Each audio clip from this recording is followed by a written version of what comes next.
Hi knitting friends, Shayna Billow here. In today's video, I'm going to demonstrate how to work a Japanese short row. A short row is a row that is shortened in your knitting. So you can see here, I've worked to the last 3 stitches of my row, and now let's assume my pattern is asking me to work a Japanese short row, or turn the work and work a short row. I'm going to turn the work around. That is step 1.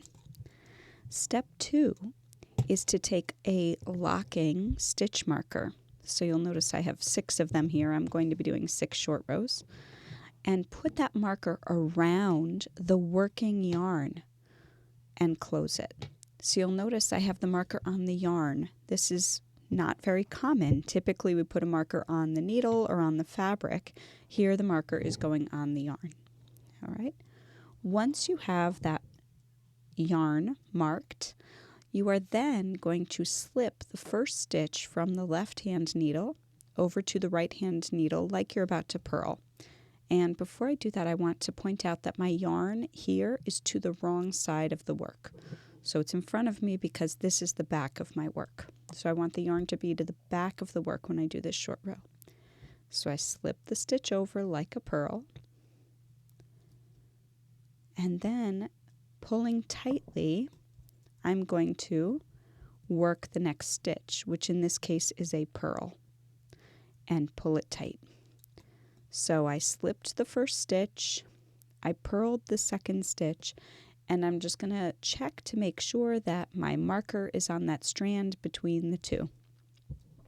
And I'm in business.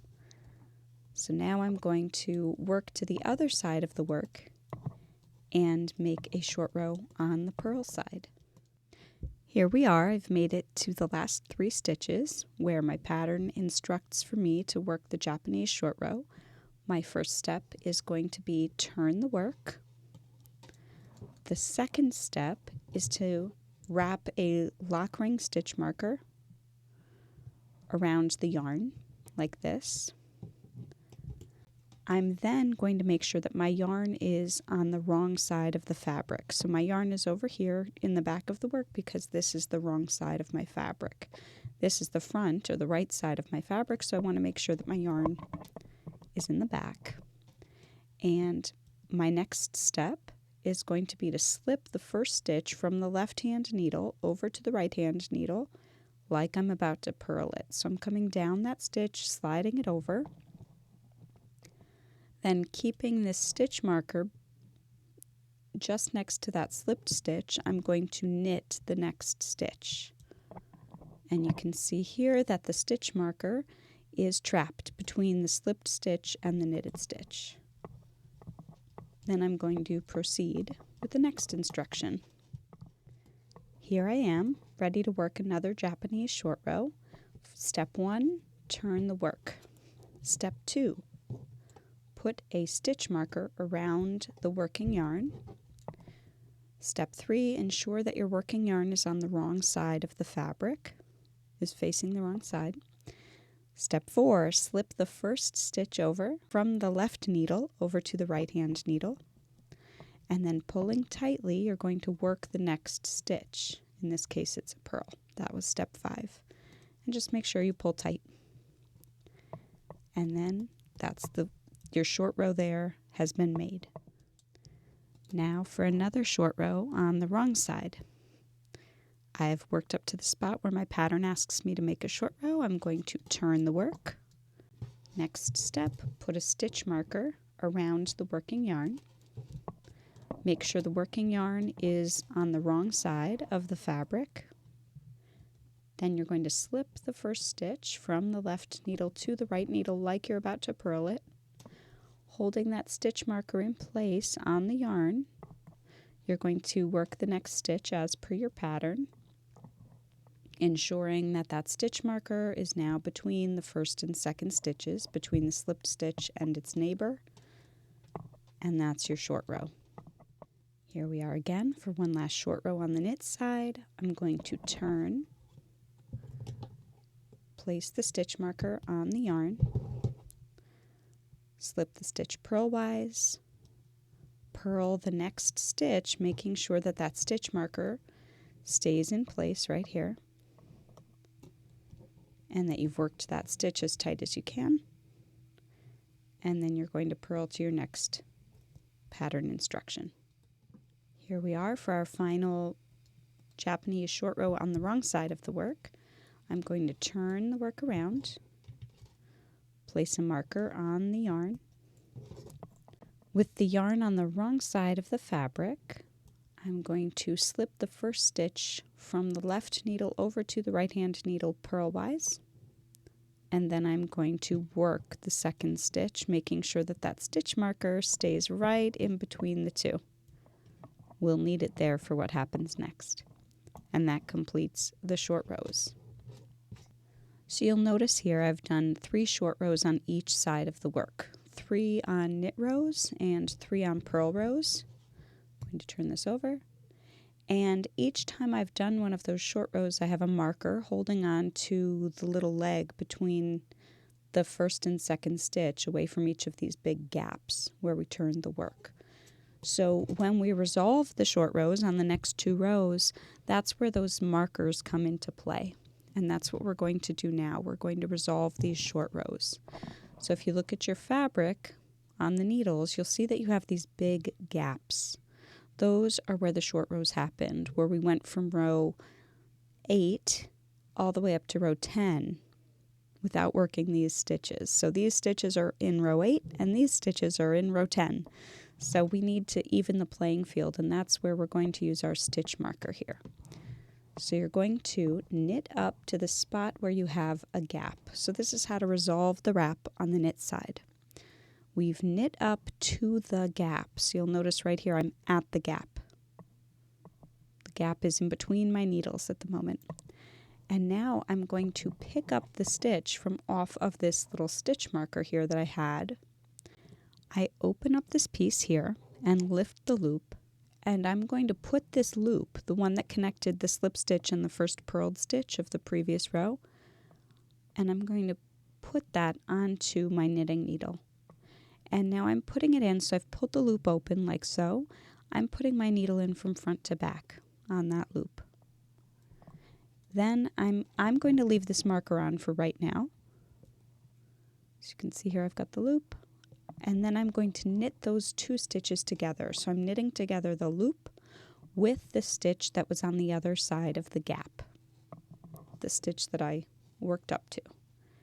And those 2 come together like so, closing up the short row and making a smooth line from row 10 to row 8. So let's do the next one.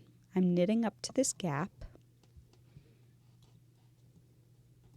I'm going to tug on this stitch marker to open up the loop, and I'm going to go into the loop here from front to back. Oop, caught the stitch marker there. Go into the loop from front to back. Again, if that stitch marker is getting in your way, just take it out. I'm leaving it in so I can show you on the back side what all of this looks like. And then once you have that loop picked up, and again we're on a right side row now, you're going to work knit 2 together. The loop along with the stitch that was at the other edge of the gap. So let's work our last one because we have 3 short rows here. And I'll switch to continental style. These short rows are done the same way whether you knit English style or continental style. I'm at the gap. I'm going to pull this marker open so that I can access the loop that it's holding on to, and I'm going in from front to back into the loop. You don't want to twist it. You want to make sure the loop is sitting nice and open on the left hand needle. And then once you have that loop there, you're going to knit the 2 stitches together. And that closes up our wraps on the right side. So these are our closed up wraps. I'll take the markers off in a moment, but first let's work these purl side wraps. The technique is a little different, so I'm going to purl to the gap. Here we are, I'm coming up to a gap. I'm going to purl the stitch before the gap. Then what I'm going to do is lift up this loop on the stitch marker here. This is what needs to get onto the left needle. However, if we were to just put this loop on the needle and purl two together, so the equivalent of what we did on the knit side, we would end up with this loop in the front of the work, and we don't want that. So before you pick up the loop, you actually are going to slip the stitch from the other side of the gap, right? Here's our big gap. We're slipping that stitch over to the right-hand needle purlwise. Then we're going to lift up that loop, put it on the left-hand needle, and slip our stitch back onto the left-hand needle. Now we can purl these two together. So you have to put that loop in the correct position before you work the loop together with the stitch after the gap. So here we are at another gap. Let's repeat that. First step, slip the stitch from the left needle to the right needle. The second step is lift up the loop that's on the marker and put it onto the left-hand needle. Then we're going to put the stitch from the right-hand needle back onto the left-hand needle. My yarn is in the front, and I'm going to purl those two together, the loop with the stitch.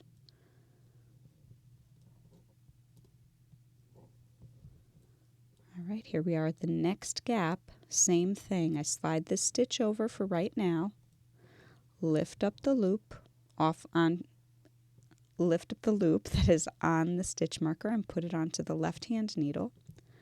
Slide the stitch back over to the left-hand needle, and then we're going to purl two together to close up the gap.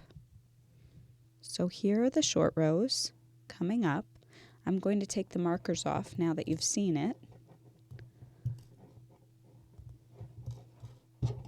All right, this is the resolution on the back of the work, or the closing up of those short rows on the back of the work, on the knit side and on the purl side.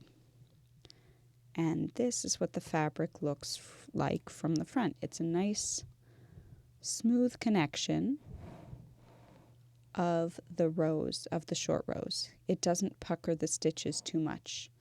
The problem with short rows is that our stitches end up getting distorted because we're trying to meet row 8 to row 10 or row 3 to row 5. And so the goal with any short row is to bridge the gap between those two rows. And Japanese short rows do a great job of it. Happy knitting!